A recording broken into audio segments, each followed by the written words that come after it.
আসসালামু আলাইকুম viewers, welcome back to my channel. আশা করি সবাই অনেক ভালো আছেন। আজকে আপনাদেরকে 1 কাপ মসুর ডাল আর ফুলকপি দিয়ে ভীষণ মজাদার একটি নাস্তা তৈরি করে দেখাবো। এই নাস্তাটা ছোট বড় সবাই খেতে খুব পছন্দ করবে। চলুন তাহলে আমার আজকের রেসিপিটি শুরু করা যাক। প্রথমেই আমি এখানে 1 কাপ পরিমাণ মসুর ডাল নিয়েছি আর এই ডালটা আমি এখন পানিতে ভিজিয়ে রাখবো 3 থেকে 4 ঘন্টার জন্য।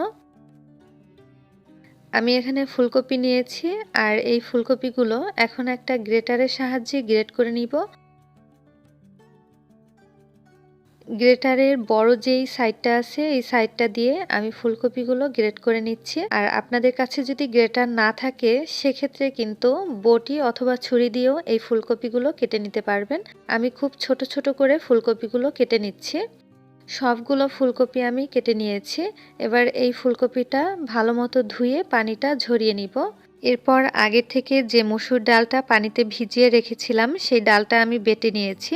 আর ডালটা কিন্তু বেশি মিহি করে বাটা যাবে না, একটু যেন দানা দানা থাকে সেভাবে করে বেটে নিতে হবে। এখন দিয়ে দিব গ্রেট করে রাখা ফুলকপি কুচিগুলো। পেঁয়াজ কুচি দিয়ে দিচ্ছি 1 কাপ থেকে একটু কম পরিমাণ। এরপরে দিয়ে দিব 1 টেবিল চামচ পরিমাণ কাঁচামরিচ। আপনারা ঝালটা আপনাদের টেস্ট অনুযায়ী দিয়ে নেবেন। জিরার গুঁড়া দিয়ে দিচ্ছি 1 চা চামচ। লাল মরিচের গুঁড়া দিয়ে দিচ্ছি 1 চা চামচ। ঝালটা আমি একটু বেশি দিয়েছি, আপনারা আপনাদের টেস্ট অনুযায়ী বাড়িয়ে অথবা কমিয়ে দিয়ে নেবেন। হলুদের গুঁড়া দিয়ে দিচ্ছি 1/2 চা চামচ। দিয়ে দিব স্বাদ মতো লবণ। লবণটা আপনারা টেস্ট অনুযায়ী দিয়ে নেবেন। রসুন বাটা দিয়ে দিব 1/2 টেবিল চামচ পরিমাণ। আর আদা বাটা দিয়ে দিচ্ছি সামান্য একটু। ধনিয়া পাতা কুচি দিয়ে দিচ্ছি পরিমাণ মতো।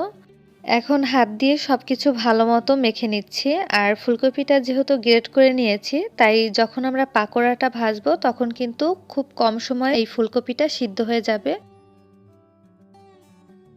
এরপরে আমি এর ভেতরে দিয়ে দিব 1/2 কাপ পরিমাণ ময়দা। আপনাদের কাছে যদি ময়দা না থাকে সেক্ষেত্রে কিন্তু আটা দিয়েও করতে পারবেন অথবা চালের গুঁড়াও দিতে পারেন। এবার আমি ভালো মতো সবকিছু মিশিয়ে নিচ্ছি। মিশিয়ে নেওয়া হয়ে গেছে। এবার আমি এগুলো দিয়ে পাকোড়া ভেজে নিব। এখন এরকম ছোট ছোট সাইজ করে ভেজে নিচ্ছি। একটা প্যানে পরিমাণ মতো তেল গরম করে নিয়েছি। এখন পাকোড়াগুলো এই তেলে ভেজে নিব। চুলার আঁচটা মিডিয়ামে রেখে এই পাকোড়াগুলো ভেজে নিতে হবে, নইলে কিন্তু উপরে পুড়ে যেতে পারে আর ভেতরে কাঁচা থাকতে পারে। এক সাইড হয়ে যাওয়ার পরে উল্টে দিচ্ছি। আর যেহেতু ফুলকপিটা গ্রেট করে নিয়েছি তাই ভাজার সময়ই ফুলকপিটা সিদ্ধ হয়ে যাবে, তাই বেশি একটা সময় লাগবে না এই পাকোড়াটা ভাজতে। দেখুন পাকোড়াটার কালারটা কিন্তু চেঞ্জ হয়ে গেছে আর পাকোড়াগুলো কিন্তু ভাজাও হয়ে গেছে। এখন এই পাকোড়াটার তেলটা ঝরিয়ে আমি পাকোড়াগুলো তুলে নিচ্ছি।